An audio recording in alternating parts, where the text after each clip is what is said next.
Hello दोस्तों। आप सभी को जय हिंद, वंदे मातरम। तो कैसे हैं आप सभी?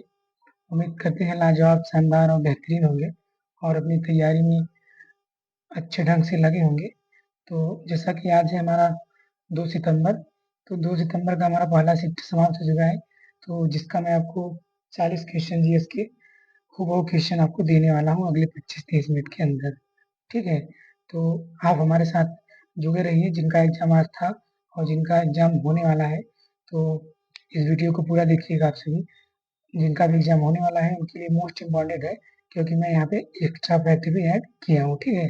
और जो क्वेश्चन पूछ रहा है, जैसे आज जैसे पूछा गया है, तो कल ऐसे पूछ रहा है मिला जुला के थोड़ा। तो एक्स्ट्रा फैक्ट जो मैं ऐड किया हूँ, तो हो सकता है उसमें क्वेश्चन आपको देखने को मिल सकता है आपके एग्जाम में। ठीक है? जिनका आने वाले शिफ्टों में है। ठीक है? और बाकी जिनका एग्जाम था आज, वो हमें कमेंट करके बताएंगे कि अ, हमने रियल क्वेश्चन कराए हैं कि नहीं। ठीक है? तो हमने यहाँ पर एकदम सही सही 40 क्वेश्चन एकदम एक्यूरेट आंसर के साथ यहाँ पे दिए हैं आपको। तो वीडियो हमारे साथ पूरा आप लोग देखिएगा और वीडियो को बाद में लाइक कर लीजिएगा और चैनल को सब्सक्राइब करके बेल आइकन प्रेस कर लीजिएगा। ठीक है? क्योंकि ये वीडियो बनाने में हमारी 3-4 घंटे की मेहनत रहती है। और एक बात और जान लीजिए कि वीडियो हमारी लेट आती है थोड़ा सा, क्योंकि मैं अकेले काम करने वाला हूँ, तो मुझे इतना टाइपिंग करने में बहुत टाइम लग जाता है। ठीक है? पहले तो आप लोगों को क्वेश्चन लेट आते हैं, उसके बाद टाइपिंग करने में हिंदी इंग्लिश दोनों टाइपिंग करने में बहुत समय लगता है। ठीक है? चलिए, टाइम वेस्ट नहीं करेंगे, आगे बढ़ेंगे। चलिए देखेंगे पहला क्वेश्चन क्या पूछा गया था। पहला क्वेश्चन पूछा गया है कि 38वें राष्ट्रीय खेल का शुभंकर क्या था। ठीक है? आपसे शुभंकर पूछा गया था 38वें राष्ट्रीय खेल का। तो 38वें राष्ट्रीय खेल के बारे में हम आपको डिटेल में जानकारी देने वाले हैं। तो जो हमारा 38वां राष्ट्रीय खेल है, इसके बारे में यह 28 जनवरी से 14 फरवरी 2025 तक उत्तराखंड में आयोजित किया गया था। ठीक है?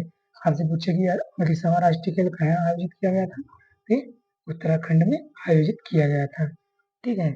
शुभंकर की बात करेंगे तो खेलों का शुभंकर मौली था।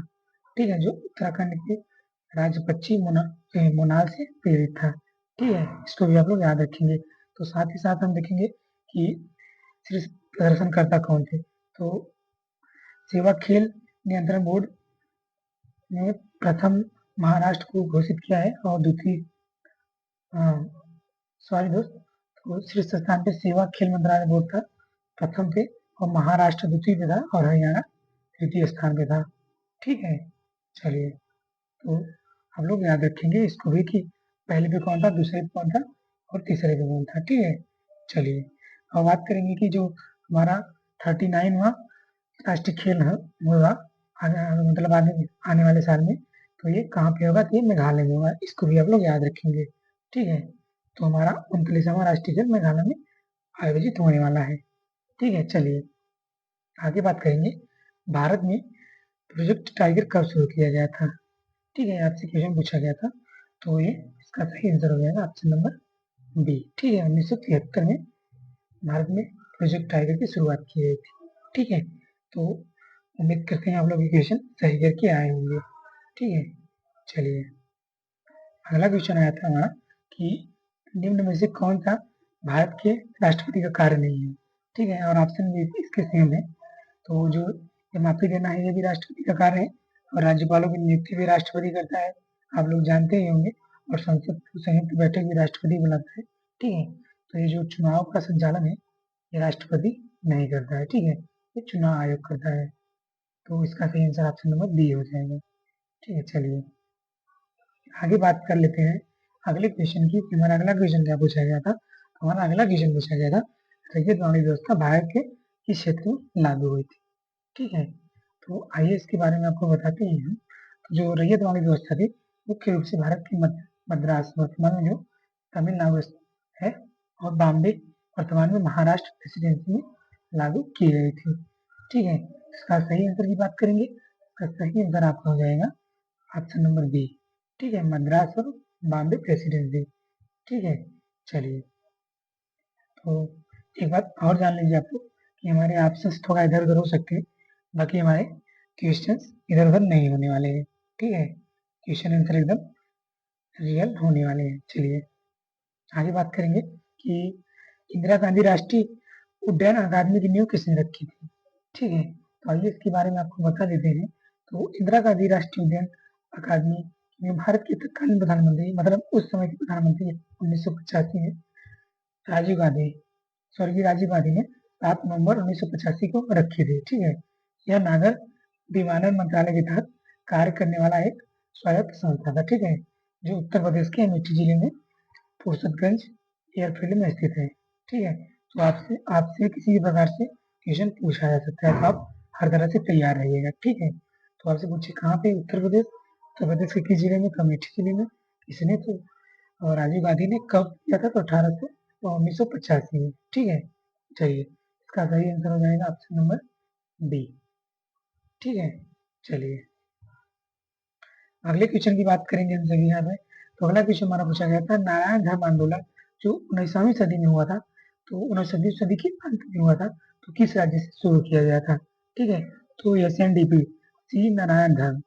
तो ये आंदोलन जो 19वीं सदी के अंत में श्री नारायण गुरु जी द्वारा केरल में शुरू किया गया था। ठीक है, तो केरल आपके ऑप्शन में दिया था, तो केरल आपका सही होने वाला है। ठीक है, केरल। चलिए और जानेंगे साथ ही साथ इसके बारे में। तो इस देश का आंदोलन पिछड़ी हुई इजावा जात का उत्थान, शिक्षा, सामाजिक समानता और आध्यात्मिक विकास को बढ़ावा देना था। ठीक है, और जातिवाद के खिलाफ संघर्ष करना था। ठीक है, चलिए आगे देख लेते हैं। अगला क्वेश्चन आपसे पूछा गया था कि हाल ही में भारतीय नौसेना द्वारा कमीशन की गई पहली एंटी सबमरीन वारफेयर वाटरक्राफ्ट का नाम क्या है। ठीक है, तो इसका सही आंसर हो जाएगा, एक क्वेश्चन दोस्त अभी शायद 29 अगस्त की थर्ड शिफ्ट में या सेकेंड शिफ्ट में पूछा गया था, सेम टू सेम क्वेश्चन। तो एनालिसिस करना कितना जरूरी है आप लोग समझ सकते हैं। ठीक है, तो मैं इस शिफ्ट के अलावा मैं देख रहा हूँ कि जो मैं 7 अगस्त से मैं ही आप लोगों को करा रहा हूँ एनालिसिस, मैं देख रहा हूँ बार बार रिपीटेड क्वेश्चन हो रहे हैं, सेम टू सेम क्वेश्चन हो रहे हैं। तो आप लोगों के लिए एनालिसिस बहुत जरूरी है। ठीक है, तो चलिए अभी आप लोग जाइएगा मत, हमारे साथ जुड़े रहिए। ठीक है, इसका सही आंसर हो जाएगा INS अर्नाला। ठीक है, ऑप्शन नंबर सी इसका सही हो जाएगा। ठीक है, अगला बात कर लेते हैं। अगला क्वेश्चन क्या पूछा गया था आपसे, तो मिस वर्ल्ड 2025 महोत्सव में मानवतावादी पुरस्कार से किसे सम्मानित किया गया था। ये सोनू सूद को सम्मानित किया गया था। ठीक है, तो आइए इसके बारे में थोड़ा और जानेंगे कि मिस वर्ल्ड 2025 महोत्सव के 72वें संस्करण, आपसे संस्करण पूछेगा तो आपका क्या जवाब होगा, 72वां है। ठीक है, तो सोनू सूद को उनको परोपकारी कार्य के लिए मानवतावादी पुरस्कार से सम्मानित किया गया था। ठीक है, यह पुरस्कार में 21 मई 2025 को हैदराबाद में प्रदर्शन के दौरान दिया गया था। ठीक है, चलिए आगे हम बात करेंगे। अगला क्वेश्चन आपसे पूछा गया था कि भारत की किस पंचवर्षीय योजना में तीव्र तीव्र औद्योगिकरण पर जोर दिया गया था। ठीक है, तो इसका सही आंसर हो जाएगा ऑप्शन नंबर बी। ठीक है, ऑप्शन नंबर बी सही आंसर हो जाएगा। तो बात करेंगे थोड़ा इसकी डिटेल में। तो भारत की दूसरी पंचवर्षीय योजना जो 1956 से 1961 तक, इसमें थोड़ा टाइपिंग नहीं हुआ, तो जिसमें नेहरू और महालनोबिस मॉडल द्वारा मार्गदर्शित किया गया था। ठीक है, आप मॉडल पूछता है तो मॉडल को भी आप लोग याद रखें। ठीक है, इसमें तीव्र औद्योगिकरण पर जोर दिया गया था। ठीक है, इस योजना में भारी उद्योगों और पूंजीगत वस्तुओं के विकास में प्राथमिकता दी गई थी। ठीक है, तो ये आपको मॉडल भी याद कर लीजिएगा और सन भी याद कर लीजिएगा। ठीक है, और देख लीजिए जो हमारा पहली पंचवर्षीय योजना थी, तो ये 1951 से 1956 तक चले थे। ठीक है, ये कृषि पर आधारित थी। ठीक है, इसका मॉडल पूछेगा Herald Domar model, Herald Domar. ठीक है, इसको भी आप लोग याद रखेंगे। ठीक है, इसको भी आप लोग पढ़ लीजिए कि तीसरी कब से थी और चौथी पंचवर्षीय योजना कब से थी। ठीक है, तो वीडियो लंबा नहीं करना चाहता मैं। चलिए आगे बात करेंगे कि हाल ही में अंडमान और निकोबार द्वीप समूह के लेफ्टिनेंट गवर्नर के रूप में किसे नियुक्त किया गया था। ठीक है, तो ये हाल ही में नहीं था, 2017 में नियुक्त किया गया था। तो ये इसका सही आंसर हो जाएगा एडमिरल DK जोशी, जो सेवानिवृत्त हो चुके हैं। ठीक है, ऑप्शन नंबर बी इसका भी सही हो जाएगा आप सभी का। ठीक है, चलिए आगे बात करेंगे। तो जो देवेंद्र कुमार जोशी जी हैं कि आप इन्होंने 8 अक्टूबर 2007 में बने थे। ठीक है, चलिए अगला क्वेश्चन बात करेंगे कि अगला क्वेश्चन में क्या पूछा गया था। तो ये था हमारा गुज्जर प्रतिहार वंश की स्थापना कब हुई थी। ठीक है, आइए जान लेते हैं। तो जो गुज्जर प्रतिहार वंश की स्थापना हुई थी ये 8वीं ईस्वी में हुई थी, 800 ईस्वी में। ठीक है, तो इसे 8वीं शताब्दी भी कह सकते हैं। ठीक है, तो ऑप्शन में जैसा दिया होगा वैसा आपका आंसर होने वाला है। ठीक है, चलिए आगे बात करेंगे हम लोग। अगला क्वेश्चन पूछा गया था आपसे कि वर्ल्ड वर्ल्ड ऑडियो विजुअल और एंटरटेनमेंट समिट वेब्स 2025 का आयोजन मतलब कब आयोजित किया गया था, आपसे पूछा था। तो ये पहले जाने दीजिए, मुंबई में आयोजित किया गया था। कल के शिफ्ट में एक क्वेश्चन आया था। ठीक है, कल के शिफ्ट में आया था कहाँ आयोजित किया गया था, और आज के शिफ्ट में पूछा गया कब आयोजित किया गया था। ठीक है, तो कल के शिफ्ट में मैंने आपको इसको कराया था डिटेल में। ठीक है, तो जिन्होंने कल के शिफ्ट देखा होगा और ये आंसर सही करके आए होंगे। ठीक है, चलिए तो बात कर लेते हैं इसके बारे में। तो ये 1 मई से 4 मई तक, तो 1 मई से 4 मई 2025 तक जीए वर्ल्ड कन्वेंशन सेंटर मुंबई में आयोजित किया गया था। ठीक है, तो इस समिति का आयोजन सूचना और प्रसारण मंत्रालय द्वारा किया जाता है। यहाँ से ये भी इम्पोर्टेंट बनता है। ठीक है, इसको मैं हाईलाइट कर देता हूँ। तो ये यहाँ से इम्पोर्टेंट बनता है। ठीक है, और इसका उद्घाटन प्रधानमंत्री नरेंद्र मोदी ने किया था। ठीक है, तो जो मैं हाईलाइट कर रहा हूँ इसका आप स्क्रीनशॉट ले लीजिए और इसके थोड़ा रिविजन करके ही जाइएगा। ठीक है, क्योंकि कल ऐसा पूछा था तो आने वाला शिफ्ट में से पूछ सकता है। ठीक है, चलिए तो इसका सही आंसर आप खुद ही दिए हैं। इसमें क्या टाइपिंग हुई है, चलिए गलत टाइप हुआ इसमें। चलिए आगे बढ़ जाते हैं। अगला क्वेश्चन हमारा है कि कोविड-19 महामारी के दौरान किस अभिनेता को सामाजिक विकास के लिए अवार्ड मिला है, जिन्हें जनता की सबसे ज्यादा मदद करने के लिए जाना जाता है। ठीक है, तो सोनू सूद जी हैं, उनको उनसे 2 क्वेश्चन पूछा गया था। ठीक है, इसका भी आंसर सोनू सूद हो जाएगा। ठीक है, सोनू सूद जी। ठीक है, चलिए तो कोविड-19 संकट के दौरान सोनू सूद ने लाखों प्रवासी मजदूरों को उनके घर पहुंचाने की व्यवस्था की। ऑक्सीजन सिलेंडर, दवाइयाँ, छात्रों को छात्रवृत्ति और जरूरतमंदों को भोजन उपलब्ध कराया था। ठीक है, तो उनकी इस निस्वार्थ सेवा के कारण उन्हें कई सम्मान मिले हैं। ठीक है, और जिनमें संयुक्त राष्ट्र विकास कार्यक्रम जिसे हम यूएनडीपी कहते हैं उसके द्वारा एसडीजी स्पेशल ह्यूमैनिटेरियन अवार्ड 2020 मिला है। ठीक है, तो आपसे ये भी पूछ सकता है कि उनको कौन अवार्ड दिया गया था, तो आपका ये हो जाएगा। ठीक है, चलिए आगे बात करेंगे कि पृथ्वी के प्रारंभिक वायुमंडल में कौन सी गैस सबसे कम पाई जाती है। ठीक है, ये इसका सही आंसर हो जाएगा ऑक्सीजन, फ्री ऑक्सीजन। तो इसका ये सही आंसर होने वाला है। ऑप्शन नंबर ये सबसे कम पाई जाती है। ठीक है, चलिए आगे बात कर लेते हैं। अगला क्वेश्चन पूछा गया था त्रिपक्षीय संघर्ष किन शक्तियों के बीच हुआ था। ठीक है, त्रिपक्षीय संघर्ष ये हुआ था, त्रिपक्षीय संघर्ष था ये गुज्जर प्रतिहार पाल और राष्ट्रकूट राजवंशों के बीच कन्नौज नियंत्रण के लिए हुआ था। ठीक है, यह संघर्ष लगभग 8वीं या 10वीं शताब्दी के दौरान हुआ था। ठीक है, तो ऑप्शन नंबर इसका सही हो जाएगा। ठीक है, चलिए आगे बात करेंगे। टेबल टेनिस दोहा के पुरुषों का विश्व कप किसने जीता है। ठीक है, कल भी ये जो दोहा डायमंड लीग था इसके बारे में क्वेश्चन पूछा गया था। ठीक है, चलिए बात कर लेते हैं।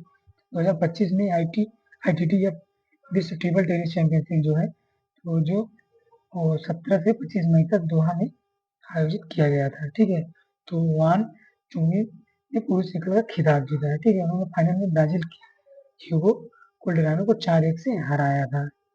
ठीक है, चलिए साथ ही साथ इसको भी जानेंगे हम लोग। यह विश्व टेबल टेनिस चैंपियनशिप का संस्करण जो था ये 58वां था। ठीक है, इसको भी आप लोग याद रखेंगे।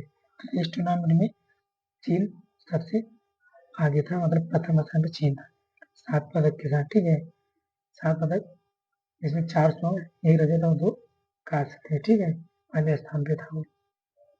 चलिए, तो आगे बात कर लेते हैं थोड़ा सा। तो जापान दूसरे स्थान पे था 4 पदक से, और ब्राजील एक रजत पदक का तीसरा स्थान पे था, ठीक है। चलिए, आइए आगे बढ़ लेते हैं थोड़ा सा। पृथ्वी के अंदर कौन सी ऊर्जा आती है, मतलब पृथ्वी के अंदर से कौन सी ऊर्जा आती है? ठीक, भूतापीय ऊर्जा आती है पृथ्वी के अंदर से, ठीक है। ऑप्शन नंबर बी इसका भी सही हो जाएगा। चलिए आगे बात कर लेते हैं डिजिटल डेप, इसे हम श्रवण विकलांग कहते हैं।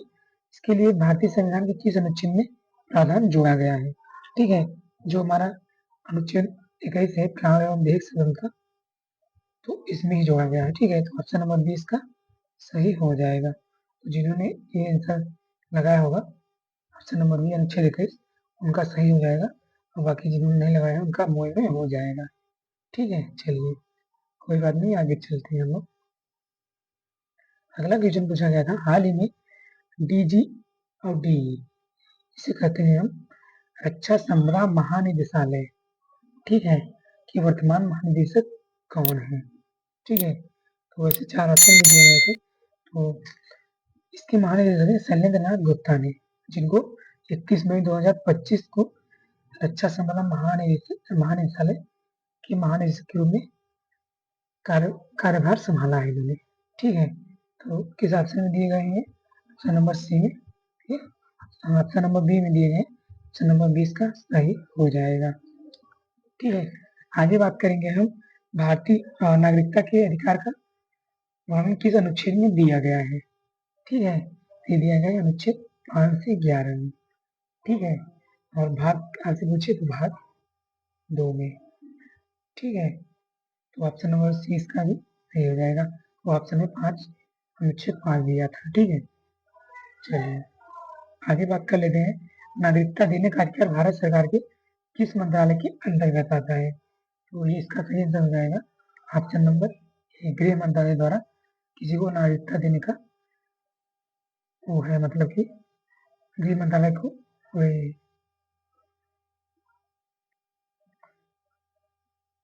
चलिए आगे देख लेते हैं। अगला क्वेश्चन हमारा है पहलगाम। पहलगाम जो हमला हुआ था, तो इस हमला के बाद भारत ने पाकिस्तान के साथ कौन सा समझौता रद्द किया था? तो उम्मीद है कि आप लोग इसका सही आंसर करके आए होंगे। ये जो सिंधु नदी जल समझौता था, इसको भारत ने पाकिस्तान के साथ रद्द कर दिया था, ठीक है। ये 22 अप्रैल 2025 को जम्मू कश्मीर के पहलगाम में आतंकी हमला हुआ था, आप लोग जानते होंगे। तो 26 नागरिकों की मौत हो गई थी जिसमें, उसके बाद भारत ने पाकिस्तान के साथ सिंधु जल समझौता रद्द कर दिया था, ठीक है। चलिए, तो ये तो आप सभी क्वेश्चन सही करके आएंगे क्योंकि ये ट्रेंडिंग क्वेश्चन था। तो अगला क्वेश्चन आपसे पूछा गया था कि प्रायद्वीपीय पठार उपभ्रंश घाटी का क्या नाम था? क्या नाम है? तो ये है, इसमें ऑप्शन क्या दिया था हम नहीं जानते, लेकिन इसमें चारों में से जो ऑप्शन दिया होगा इसमें वो सही हो जाएगा। नर्मदा, सोन, चंबल और दामोदर नदी का नाम पूछा गया था इसमें, तो नर्मदा घाटी इसमें सही हो जाएगा, या इसमें भी जो ऑप्शन दिया होगा, ठीक है। चलिए आगे बात करेंगे क्वेश्चन नंबर, अगले क्वेश्चन की। 19वीं सदी में ब्रिटिश के खिलाफ सबसे बड़ा सशस्त्र युद्ध कौन सा था? ठीक है, आइए इसके बारे में आपको बता देते हैं, थोड़ा डीपली जानकारी देंगे इसके बारे में आपको। तो 1857 का सिपाही विद्रोह जो था, जिसे भारत का पहला स्वतंत्रता संग्राम भी कहा जाता है, ठीक है। तो 19वीं सदी में ब्रिटिश शासन के खिलाफ सबसे बड़ा सशस्त्र विद्रोह हुआ था, ये मेरठ से शुरू हुआ था, ठीक है। ये 10 मई 1957 को मेरठ से शुरू हुआ था, ठीक है। चलिए